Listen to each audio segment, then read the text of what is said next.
Assalamualaikum warahmatullahi wabarakatuh. Yang terhormat Ibu dosen Novi Darmayanti, SEMS AAKCA, selaku dosen pengampu mata kuliah teori akuntansi, dan teman-teman yang berbahagia. Di sini kami dari kelompok 2 yang terdiri dari Indah Puji Astuti dengan NIM 220410065 dan Umi Latifah dengan NIM 220410060. Yang akan mempresentasikan materi kami dengan tema konsep manajemen laba dan pola manajemen laba. Materi yang pertama yaitu pengertian manajemen laba.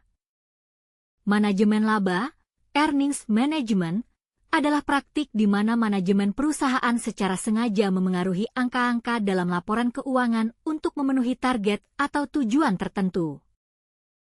Fungsi manajemen laba. Fungsi manajemen laba yaitu 1. Untuk memaksimalkan atau menstabilkan laba yang dilaporkan, yang secara langsung berdampak pada persepsi pasar dan kepercayaan investor. 2. Membantu pengambilan keputusan strategis. Dengan memahami cara kerja elemen-elemen laporan keuangan dan dampak dari berbagai kegiatan operasional terhadap laporan tersebut, manajemen bisa merancang strategi bisnis yang lebih baik. 3. Membantu manajemen untuk memenuhi atau melampaui ekspektasi analis pasar dan benchmark industri.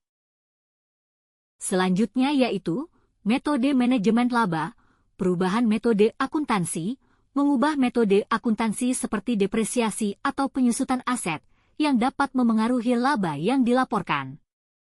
Perkiraan akuntansi, memainkan kebijakan perkiraan akuntansi seperti perkiraan piutang tak tertagih atau biaya garansi, yang memberikan ruang lingkup subjektivitas dalam estimasi. Selanjutnya yaitu faktor manajemen laba. Bisa muncul perubahan aktiva secara sukarela. Manajemen mungkin juga memutuskan untuk mengubah metode pencatatan akuntansi untuk aset tertentu secara sukarela, yang merupakan pilihan strategis yang dapat mempengaruhi cara aset dan liabilitas dihargai dan dilaporkan. Perubahan ini harus dilakukan sesuai dengan prinsip akuntansi yang diakui, GAAP, tetapi pilihan metode tertentu bisa disesuaikan untuk mempengaruhi hasil keuangan yang dilaporkan. Manfaat dan risiko. Manfaatnya yaitu dapat meningkatkan kepercayaan investor, harga saham, dan nilai perusahaan. Risikonya yaitu, jika dilakukan berlebihan atau dengan cara yang tidak etis, dapat menyebabkan manipulasi laporan keuangan dan merugikan pihak yang berkepentingan. Selanjutnya yaitu, pengertian pola manajemen laba. Pola manajemen laba adalah berbagai strategi yang digunakan perusahaan untuk memengaruhi laporan keuangan, biasanya dengan tujuan untuk memanipulasi persepsi laba di mata pemangku kepentingan seperti investor dan kreditor. Selanjutnya yaitu, pola manajemen laba, taking a bet. Pola ini melibatkan mengakui kerugian yang besar di satu periode untuk mengurangi potensi laba di masa depan. 1. Income maximization. Pola ini bertujuan untuk meningkatkan laba bersih yang dilaporkan dengan berbagai cara, seperti mempercepat pengakuan pendapatan atau memperlambat pengakuan biaya. 2. Income minimization. Berlawanan dengan income maximization, pola ini bertujuan untuk mengurangi laba bersih yang dilaporkan. 3. Income smoothing. Pola ini bertujuan untuk menciptakan kesan laba yang stabil dari tahun ke tahun, meskipun ada fluktuasi dalam kinerja operasional. Pentingnya memahami pola manajemen laba.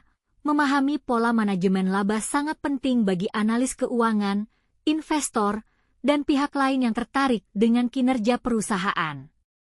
Dengan memahami pola-pola ini, mereka dapat lebih baik dalam menilai kualitas laba perusahaan dan mengidentifikasi potensi risiko yang terkait dengan manajemen laba. Kesimpulan dari materi kali ini yaitu, manajemen laba adalah teknik yang digunakan untuk mengelola laporan keuangan agar terlihat lebih menarik atau sesuai dengan tujuan tertentu, meskipun dapat berpotensi merugikan pihak-pihak yang berkepentingan jika dilakukan secara tidak etis. Sekian presentasi dari kelompok kami. Wassalamualaikum warahmatullahi wabarakatuh.